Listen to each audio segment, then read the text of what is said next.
In forever, we've got rain on the day of a home game for the Mariners. Adam, a question, and we'll get to it a little bit, is about, what will the weather be like here at T-Mobile Park. But first, let's talk about what's happening in Florida right now. Yeah, we're going to get into that forecast. But first, again, another recap of what's happening with Ian right now. It's May landfall. National Weather Service has now officially confirmed that, and it's heading in as a Category 4 storm. Now, check out that movement. Only moving forward at 9 miles per hour. It's a slow-moving storm. A lot of storm surge coming into some of the same areas right here across parts of southern Florida, and then at the same time too, a lot of heavy rain. So check out that eye wall right there. It's pretty big and it's growing here just a little bit, so it's going to move over the same spots here over the next 12 to 24 hours here, as in that will help to produce a lot more of that damage. Now, as it heads northward, it is going to eventually head out into the water again, but then come right back onto either the Georgia or the South Carolina coastline, and it's more rain up into those parts they're going to be worrying about. So back to here, we are seeing rain in our forecast now. We've already seen rain here throughout the day. Out along the coast, where we've seen some of the higher amounts, we picked up between about 1/4 to 1/3 of an inch. Closer to Puget Sound, not a whole lot really to write home about, less than 1/10 of an inch so far. Still some chances here as we go throughout the day. Now let's talk about the Mariners forecast, because it is looking like we're going to see some of those showers move through as we head on into the evening. Temperatures a bit cooler in the mid-60s, but a lot of the rain should be out of here. We'll see a few breaks in the clouds as we head on here into the afternoon. For some spots, as you're noticing right now, Wishkah seeing some of those cloudy, but yet some clearing skies here in some areas.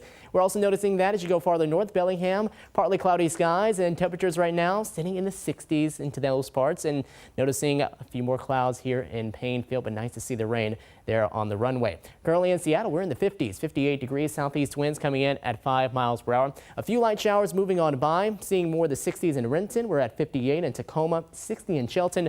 Right now in Hoquiam, sitting at 63 degrees. Here's the rain. It's moving through now. Out along the coast, we've seen a little bit of a break, but that will start to pick up a little more.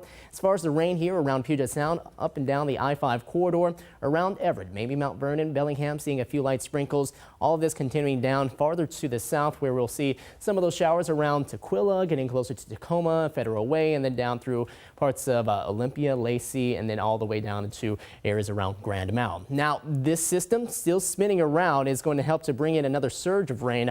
What's going to happen, though, a lot of it dissipates as we go into the night and head south. So here we are this afternoon, about 12:30, seeing those showers moving out of here. A few breaks in the clouds to come as we go deeper into the afternoon. The evening hours bringing in that next wave of rain, which will more than likely impact the coast and in parts of South Sound. Before that will start to break down late tonight, and we'll see that into early tomorrow morning. Most of that is heading on out of here. Things quieting down, a few more breaks in the clouds by tomorrow afternoon at 2 p.m. Then we'll see clearing skies on the way late tomorrow night and into Friday, as we'll get more sunshine with a few clouds, especially earlier into the day there. And temperatures starting to rebound back into more of those 60s and 70s. Now, we'll top off at around 67 today in Mount Vernon, 68 in Linden, calling for highs in Tulalip up around 67 degrees. Seeing highs around Linwood at 66. Bremerton, we're up to 67, 68 for a high later this afternoon, with some additional sunshine to come, and seeing more upper 60s and low 70s in Olympia. Yelm, 69 in Puyallup. Areas out along the coast seeing low to mid 60s, Aberdeen up to 67, Forks hitting 66 degrees, and we have the eastern side of Washington, which actually is getting in a little more sunshine over into those parts, and seeing highs up around the lower 80s and upper 70s. Tonight's lows dropping quite a bit, upper 40s in a few locations, low 50s in many others. Then we'll see highs bounce back near 70 tomorrow. We'll top off at 69. It looks like we'll be back in the 70s by Friday, and a lot of 70s and nearing 80 Sunday and Monday.